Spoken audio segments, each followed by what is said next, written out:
Hi, hola, buenos días a todos y todas. Es un gusto estar aquí para platicar con ustedes sobre mi experiencia aprendiendo español, cometiendo muchos errores, pero obteniendo mucha experiencia que me ha impulsado a alcanzar mis sueños y seguir en el camino. It is a pleasure to be here this morning and talk to you all. Thank you so much to Profesora Contreras for inviting me. I'm going to do this in a little English, a little Spanish. I don't want you to be confused and I want you to understand my message. So I'll do a little bit of both. But let me start this talk with a brief introduction. I'm Christina White. I graduated from MHS, it seems like a million years ago in 2017, 2017. That was something that was always hard for me, remembering how to say the year in Spanish. But once people start asking you what year you were born or what year you graduated high school, you'll be really good at saying those specific years. Anyway, I'm currently a medical student at the University of Pittsburgh. I just started med school, so that's why I can't be there in persona with you guys today because I have an exam tomorrow and I really have to study. But I hope that this video is helpful. So let's go ahead and get started. I will share my screen. Okay. Here we go. So, soy Cristina, and we are in Octubre de 2022. This is about why I decided to learn Spanish and what's kept me inspired and hopefully a little bit of motivation and resources for you all who I was in your shoes just a few years ago. So, ¿por qué decidí aprender un idioma? It does not have to be Spanish. It could really be any language. All of these things that I'm going to talk about apply. So let's start with a story. Can you find me? It's pretty easy. I'm the really tall gringa over there on the left, a la izquierda. So this is my student in the middle, the novia. Her name is Lisbeth. She is just a light in everyone's life that she is around. It's a privilege to know her. She's just so positive. I don't know if you can tell from this picture, but she's just a ray of sunshine. I genuinely care for her like a family member, and I think she does the same for me. So after just about 9 or 10 months of knowing her, of being her teacher in Mexico, she asked me to be a part of her wedding, a bridesmaid, una dama in her wedding, and I just could not refuse. So I found this dress. I showed up at the church, and it was my responsibility to bring the ofrenda to the priest, and I didn't mess it up. But it was just one of the most magical evenings. And because of my decision to start paying attention in Spanish class, to start learning outside the classroom years and years and years ago, I ended up here in this church in a small town in the Yucatan Peninsula as a bridesmaid for a now friend that I'll have for life. So I'll explain to you a little bit more about how I got here, why I was there, and what I was doing. But that's Liz, her husband Mario, and the other damas. There I am, really freakishly tall. I don't know why I decided to wear heels or tacones that evening, but I did. Another thing, most Mexican girls are fantastic at applying makeup. Like, I would not have looked this good without my help of my Mexican friend. So that's a skill they have. Some guys too. Anyway, reasons why I decided to learn a language, Spanish in this case. Para la gente, for the people. These are just some of the people that made my time in Mexico so amazing and who I still talk to on WhatsApp, on Instagram, on Facebook, lo que sea. I talk to them almost every week. So to put some reference, I graduated from WVU in 2021 with a double major in biology and international studies. And surprise, my region of emphasis was America Latina. So I was really interested in continuing my Spanish studies, learning about the world, and I applied for a Fulbright scholarship to be an English teaching assistant, which pays for essentially everything for you to go, and they place you at a school. I was placed in a town called Valladolid, Mexico, which is in the Yucatan Peninsula. If you fly to Cancun, it's about 2.5 hours by bus or car inland. So there's no beach there, but it's close to a world wonder, Chichen Itza, which I got to go to quite a few times. So the first thing is for the people, para la gente. These are some of the people. These are the children of my tutor. They're so cute. They ordered dessert at every restaurant and they never finished it.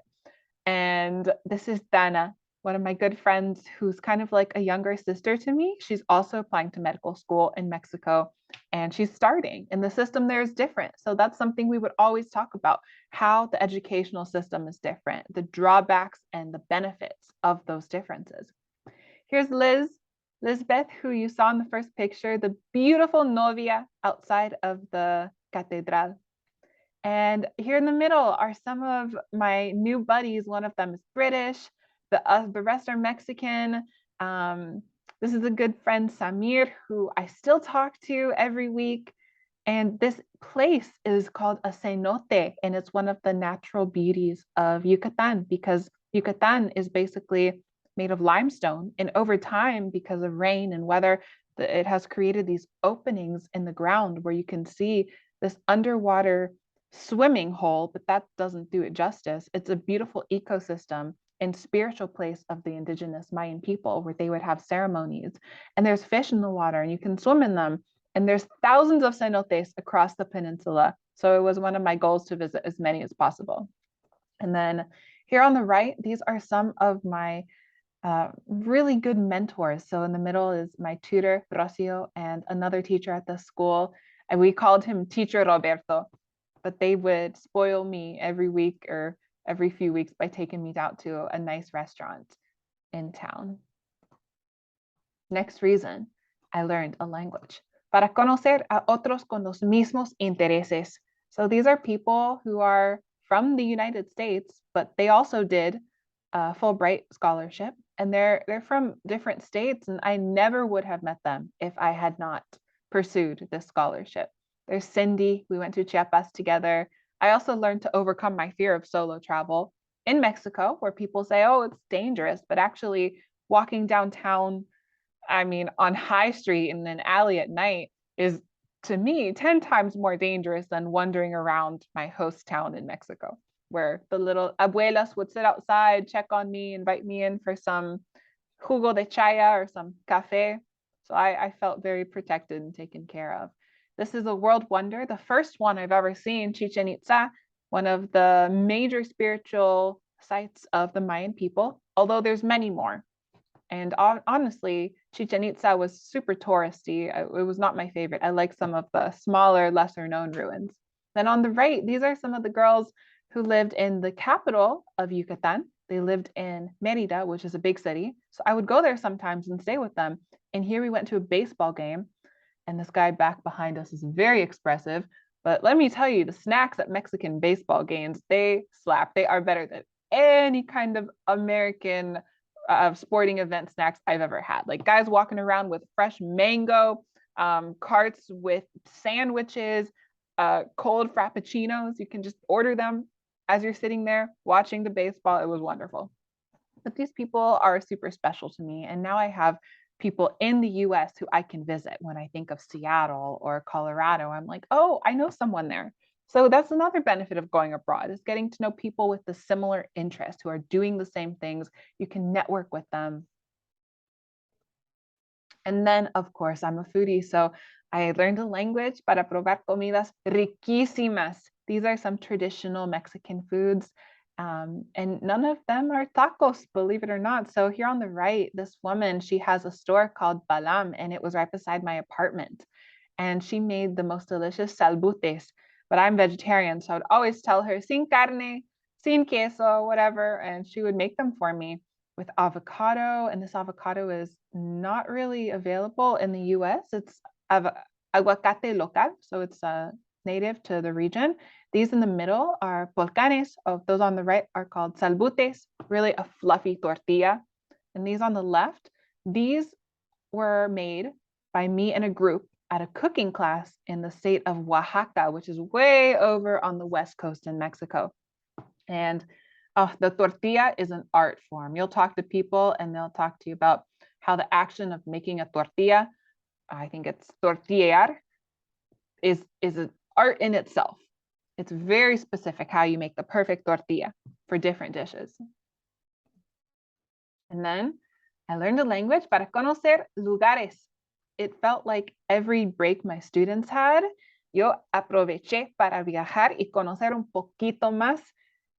So, Mexico's not a desert with cactuses everywhere. It's got these beautiful lakes and mountains. And I was actually cold here. I should have worn long pants. This is Lagos de Monteveo in Chiapas.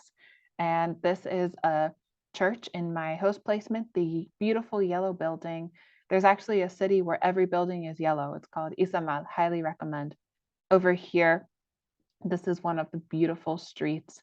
I think this is also in Chiapas. Very colorful colonial architecture, but also you'll see remnants of the indigenous culture in the ruins, in the streets, and the foundations of buildings.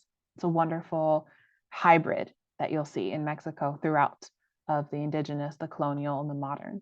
And then here I went on my very first globo aerostático. That's a hot air balloon ride. It was incredible. This is near Mexico City. We flew over the pyramids. So I worked hard and I taught a lot of English classes, but my students had vacations and so did I. And then another reason, para participar en la cultura. Mis alumnos me invitaron a menudo a participar, a festejar con ellos en sus casas, en sus jardines, en sus campos. Many people have un terreno, so they have like a land where they go and they chill out, they grill, they lay in their hammocks. And hammock is a cultural symbol in Yucatan. Many people sleep in the hammock because it's so hot outside. You need some airflow. And if you don't have AC, it's a great way to be ventilated, stay off the ground. But I have my handmade hammock with me here in Pittsburgh. I haven't used it yet. I'm still looking for the perfect place to get to know the artwork, just wandering around. I spent a lot of time wandering around. When you travel, you get used to enjoying time with yourself and really engaging with the culture of the place. This is one of my students, Carol, and they actually bought me the traditional dress. It's called ipil. It's a Mayan dress, and I would wear it to the school functions where they would have dances, and I would fail miserably at the dances, but I tried. And the food and the grills and the festivals.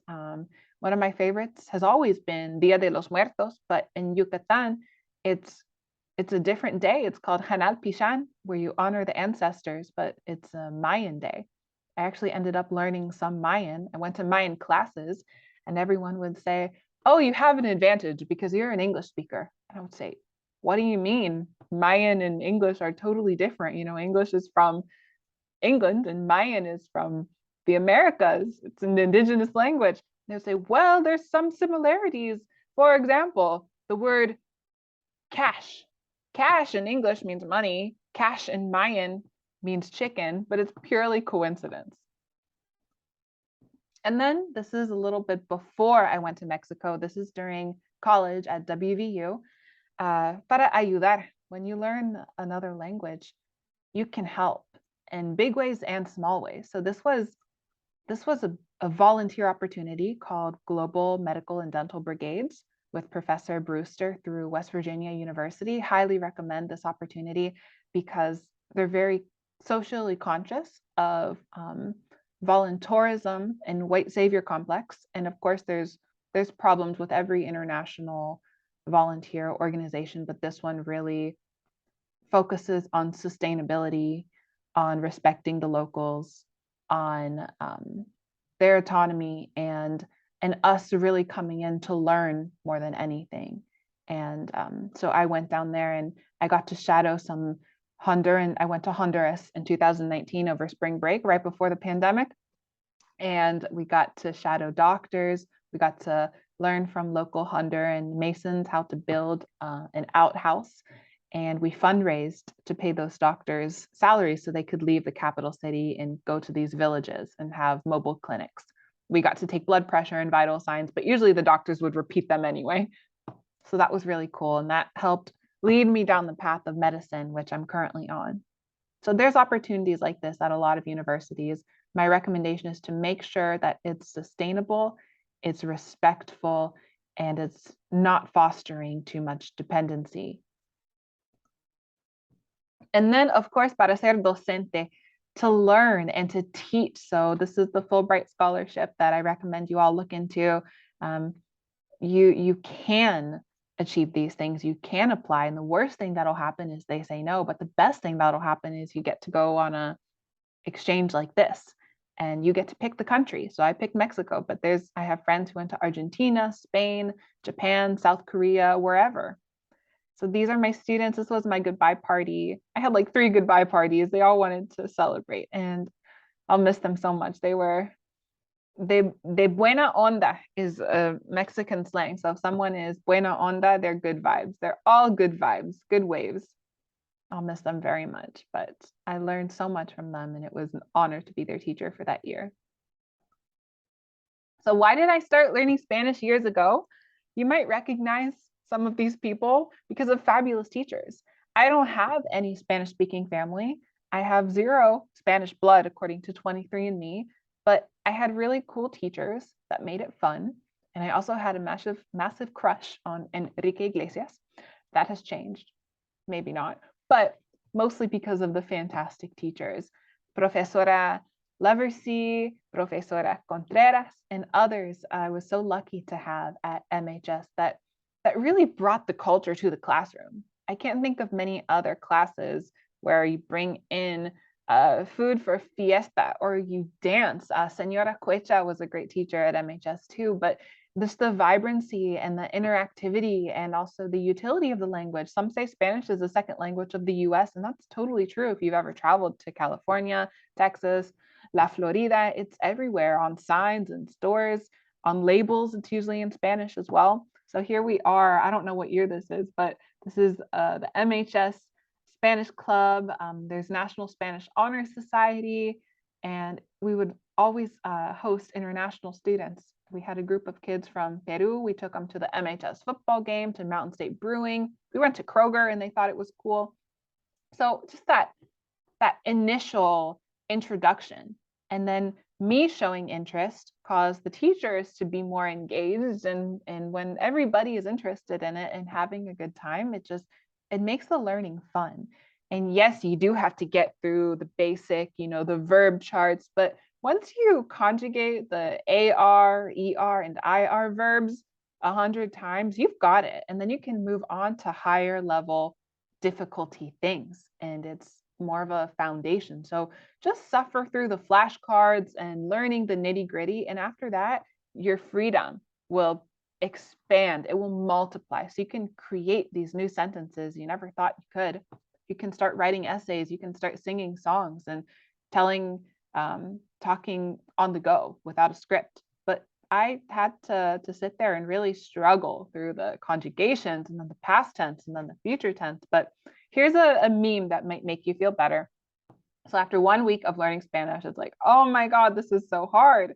But then after 1 year of learning Spanish, it's like, English, what the heck is wrong with English? We don't have these patterns, and we have these spellings that you don't pronounce the word the same way it's spelled, and it's just confusing. So just give it some time, and it's okay to feel frustrated with learning, because you'll hit plateaus for sure. So hoy en día, actualmente, estoy estudiando aquí en Pittsburgh en la Facultad de Medicina. Aquí estoy con mi traje blanco, my white coat. This was just a few weeks ago, but it feels like forever ago. And here's the orientation event. They paid for us to go on the boat ride, the Gateway Clipper on the river. So med school has started and we're running full force. It's keeping me very busy, but sigo utilizando español. So here's some of the organizations that I'm a part of at PittMed. This is the Birmingham Free Clinic, Salud. So this is for translation services. to low income or underinsured patients at the free clinic. And also the Refugee Health Advocacy Project. They're working on a lot of cool things like resettling, like helping people navigate Pittsburgh. And these are refugees from all countries. I know Pittsburgh accepted a fair amount of Afghan refugees after what happened there. We have a lot of Hispanic populations in Pittsburgh. About 25% of patients at this clinic are Spanish speakers only. So hopefully I'll be a translator for them. And honestly, even in like the grocery store, I've had to translate for people, and it's felt so good to be able to just help someone understand. Or when I was in Mexico, I would translate for Americans that were traveling, tourists. I would help them speak Spanish or vice versa. So it just feels really cool to be able to do that. And I happen to love Spanish music.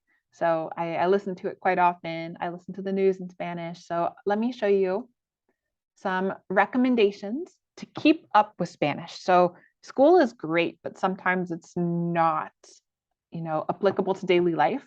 You read the textbook and that's really not what's said in the country, but it's a good place to start.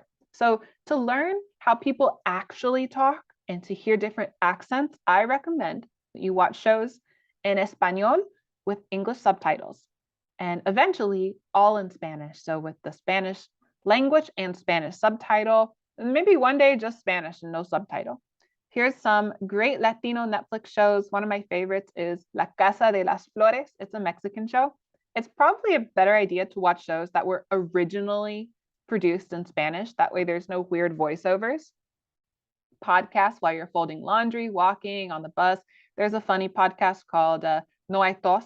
It's these two guys that just talk really naturally, conversationally, and they teach you the slang. They also teach you like verbs and really important concepts. And then YouTubers, I really like Super Holly. She's really funny and has interesting life stories. She's American/Mexican, like she grew up mostly in Mexico, but also in the US. So she's had interesting stories and like story times videos. Mexican meme accounts are actually the best I've ever seen. Nothing compares to them. Some are inappropriate, so I'm not going to recommend any, but just go find them on Facebook, on Instagram, just memes mexicanos. Cannot recommend enough. And then follow Spanish social media accounts. So when you pop up your Instagram and you see stuff in Spanish, at first it'll be like, what the heck is this? But then you'll get used to it. Another thing I did was I changed my phone from English to Spanish. So my whole phone is in Spanish.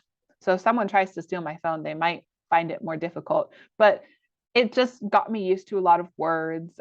When it says slide to unlock, now I see deslizar. So it just helps. Find a conversation buddy. If you don't know how to do that, go ahead and message me.